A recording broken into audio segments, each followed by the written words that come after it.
नमस्कार। आज हम बात करने वाले हैं भारत के एक ऐसे मंदिर की जो शायद सबसे रहस्यमयी और शक्तिशाली माना जाता है। नाम है कामाख्या। देखिए, ये सिर्फ एक पूजा की जगह नहीं है। ये तांत्रिक शक्ति का वो केंद्र है जहां प्रकृति और आस्था का एक ऐसा अनोखा संगम देखने को मिलता है जो हैरान कर देता है।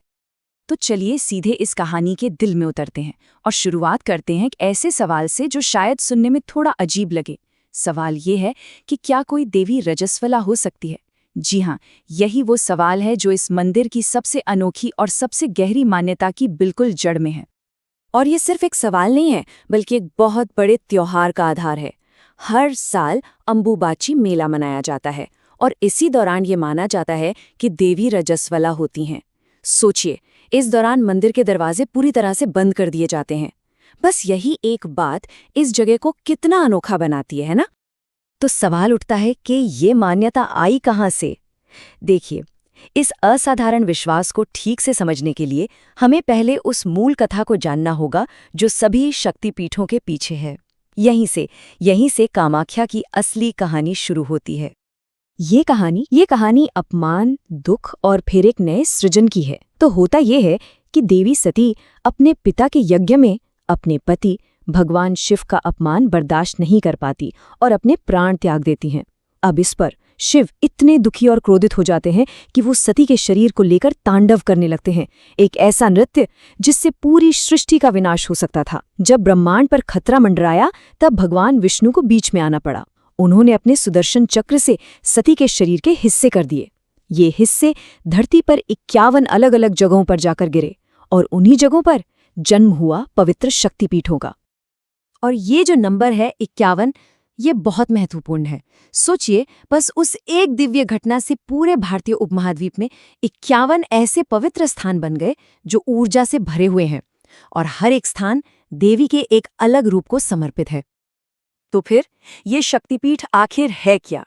सीधी सी बात है, ये वो जगह है जहां देवी सती के शरीर का कोई अंग गिरा और वो जगह उस अंग की दिव्य ऊर्जा से भर गई। अब कामाख्या को इतना ज्यादा शक्तिशाली क्यों मानते हैं? क्योंकि ऐसा माना जाता है कि यहाँ देवी की योनि और गर्भ गिरे थे, यानी सृजन और जीवन का स्रोत। इसीलिए इसे योनिपीठ भी कहा जाता है। अच्छा, तो ये तो हुई पौराणिक कहानी। अब जरा मंदिर के अंदर चलते हैं, उसकी असलियत को देखते हैं और बात करते हैं इसके गर्भगृह के उस रहस्य की जो इसे बाकी सारे मंदिरों से बिल्कुल अलग बना देता है। अब यहाँ पर जो बात है वो वाकई में हैरान करने वाली है।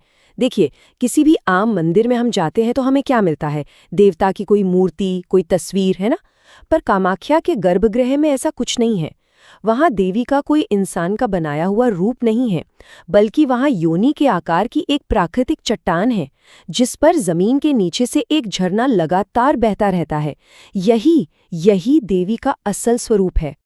और देवी का यही अनोखा प्राकृतिक स्वरूप कामाख्या को तांत्रिक साधना का सबसे बड़ा केंद्र बनाता है। चलिए अब ये समझते हैं कि आखिर ये जगह तंत्र के साधकों के लिए इतनी जरूरी क्यों है।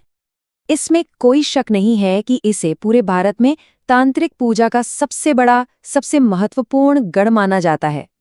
यहाँ पर तंत्र के लगभग हर रास्ते, हर पंथ का अभ्यास सदियों से होता आया है, और इसी वजह से यहाँ एक ऐसी आध्यात्मिक ऊर्जा इकट्ठी हो गई है जो कहीं और महसूस नहीं होती।